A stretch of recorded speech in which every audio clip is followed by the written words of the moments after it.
just saying that because they don't agree with you. No, no, no. Look, I mean, when you get every Republican in the House plus 14 and then 9 Democrats voting against this bill, that's where the bipartisanship is against the creeping. It's not creeping socialism. It's galloping socialism. It's theft. It's immoral. It's shocking, the stimulus bill. I'm not exaggerating. And the only hope is that Republicans will come zooming back in 2 years and it won't go into effect because this is a disaster. And by the way, people who think that just because their taxes aren't going up right now, okay, you know, maybe I won't benefit from the stimulus bill, but I won't be hurt. You will be hurt. You will be hurt. Let me ask everything you've made until now would be worth half as much. All right. Would you rather that it fail so that the Republicans can be back in power in 2010 rather than try to do something for the American people? No, it has nothing to do with being back in power. Answer the question. No, I've answered. Oh, would you? Let's say it has nothing to do with Republicans being in power. What if it does really great?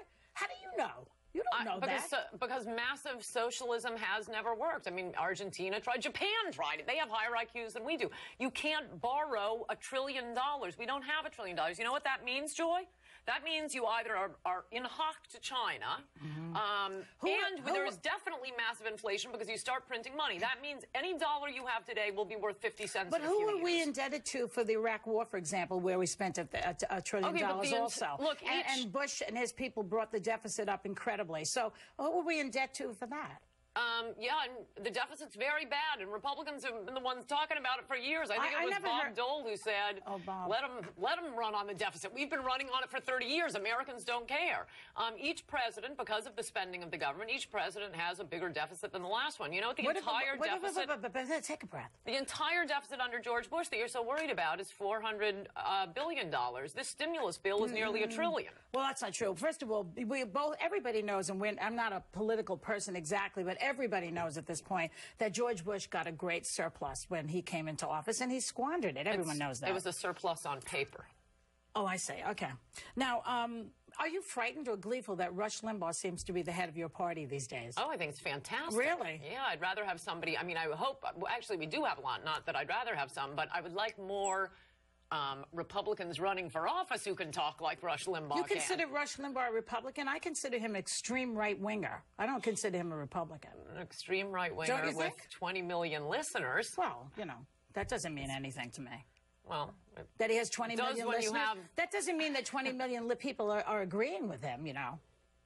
It means that they're listening. I think a lot of people are very masochistic, and they'll listen to Rush Limbaugh. You're saying that his 20 million listeners hate him and disagree with him? No, not all, but not everybody agrees with him. If you're describing someone as extreme, I think it can't be someone who is massively popular with the American people. I mean, that's dead down the center. Okay.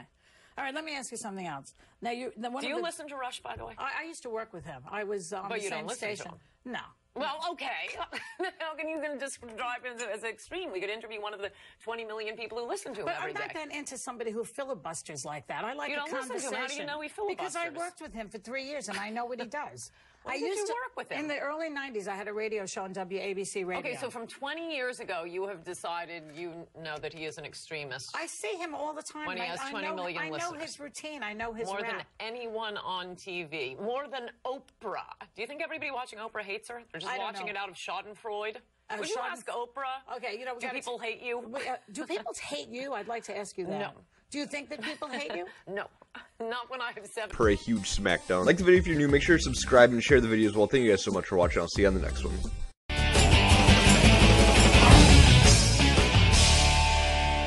Now, you know, Ann, I have to tell you, Anthony Weiner had some white powder sent to his house with a threatening letter.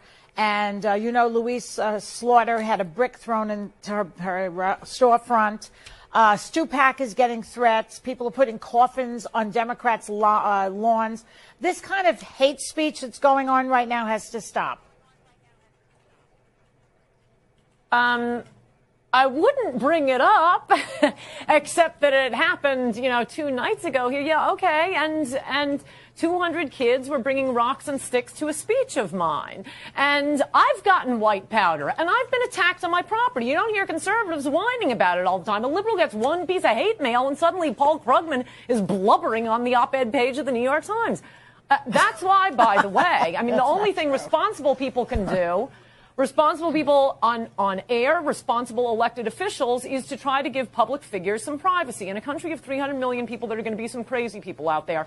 And I know that it has become a passion of people on a different cable network to reveal the addresses of conservatives. Well, we don't like, but that's the problem. On our property. But that is the problem with hate speech. It begets other hate speech, and you know we can have. No, but I'm saying they're going to be crazy people. You have responsible liberals, allegedly responsible adult liberals out there trying to get conservatives attacked. Oh, come on! This guy Francois. Most of the hate speech is directed towards liberals, and you know it right now. You have a case maybe in the 60s. In the 60s, you have a case. Madness. That is, listen, and speaking of whining, Joy, Eric Cantor's been whining about how he got in trouble. Somebody's had a bullet shot through his head or through his house, by the way. Yeah, he's whining too, so they whine on the right also. You or Anthony Weiner could show up at the Republican National Convention. You could show up at the University of Mississippi. You could show up at Bob Jones University, and you wouldn't need a bodyguard. There is not a conservative in America who can go to a college campus in America without a bodyguard. Listen. Do not tell me that this is a bigger problem for liberals. It's not even equal. It's a totally bigger problem madness. for liberals. We just don't whine. The fact that they're sending hate mail and threatening Bart Stupak is a big problem. But, you know, let me tell you something. I'll put my hate mail up against his any day. Okay, just FYI, I guess last night Glenn Beck, your friend Glenn Beck, that other nut job, he unveiled the I Hate Glenn Beck Club, and guess who's a member? You? Me. I'm so excited. This is like being on Nixon's enemies list. Congratulations. I'm so happy. You can't even imagine.